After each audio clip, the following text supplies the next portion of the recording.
Good morning. This morning's reflection is about Amazing Grace and the story behind it, which we often don't hear.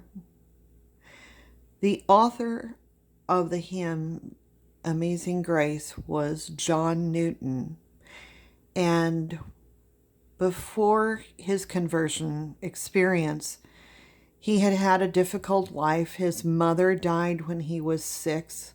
His father was a stern sea captain who took him to the sea at the age of 11. And during his career, he ended up as a slave trader who would take a boat of slaves from Africa to America.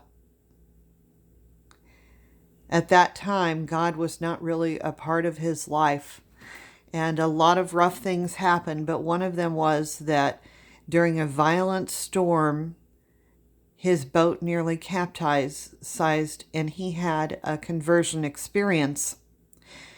His path was not an instant aha moment, but a gradual, closer walking with the Lord. And eventually, he not only left the slave trade, but grew closer to God and became an Anglican priest. One of the things that he did after that was that he campaigned against slavery and was one of the strongest voices against it. The first verses of this hymn were written by him after that conversion experience on the sea, in the ocean, and imagine that he had taken that trip so many times with slaves in the boat and how he upended their lives.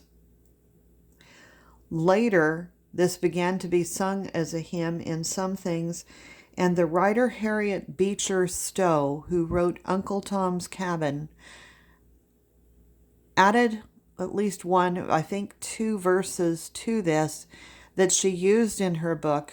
And later after that, during the Great Awakening in the United States in the 1800s, it began to be sung in tent revivals throughout the nation. So as we hear this, think about that history of the things that happened and how this song, there was amazing grace then, there is amazing grace now. This is kind of my theme song for my life because I feel so blessed that I too suffered and I had conversion moments. And my life was saved, and I'm so thankful for that. The words to this song, and I won't sing it because it's early in the morning. I love to sing it, but it might be kind of painful for you. Are Amazing Grace, how sweet the sound that saved a wretch like me. I once was lost, but now am found, was blind, but now I see. 'Twas grace that brought my heart to fear, and grace my fears relieved. How precious did the grace appear the hour I first believed.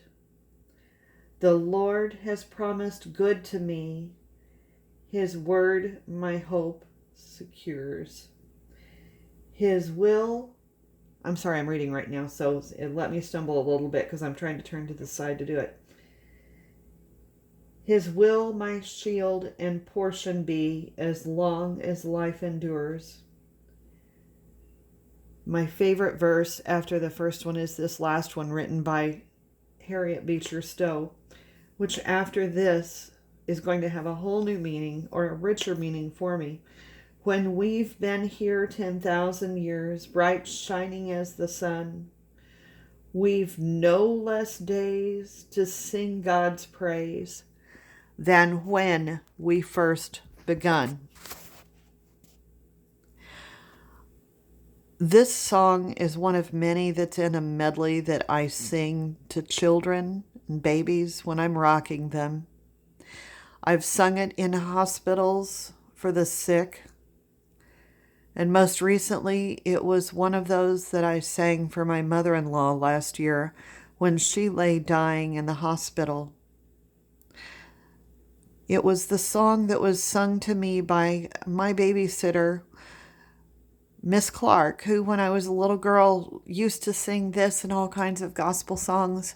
And she filled my heart not only with love, but with music. I had music from other sources, but Miss Clark is the one who taught me joy. And I'm just so thankful for the amazing grace in my own life. Ironically, I started a prayer journal in December that I wrote through, and I needed another one at the beginning of March, and I felt that it was important to buy the right prayer journal to write in every morning. And I went to a Christian bookstore, and I was looking through them because I wanted to get just the right one. And I opted for one that has a purple leatherette type cover, and on the front of it, it says Amazing Grace. When I started writing in it on March 8th, I had no idea that it would become my prayer journal during a pandemic. Each morning, I read from the Magnificat, I pray and I write, and then I carry on with my day. And it helps to remind me of amazing grace, that I don't know what's going to happen or how it's going to happen, but I just thank God for amazing grace in my own life. I'm praying for you today, and my words of encouragement, no matter what happens, are to keep the faith, use your head, and carry on the best you can. I'm going to be doing so with amazing grace and thanksgiving. Have a good day.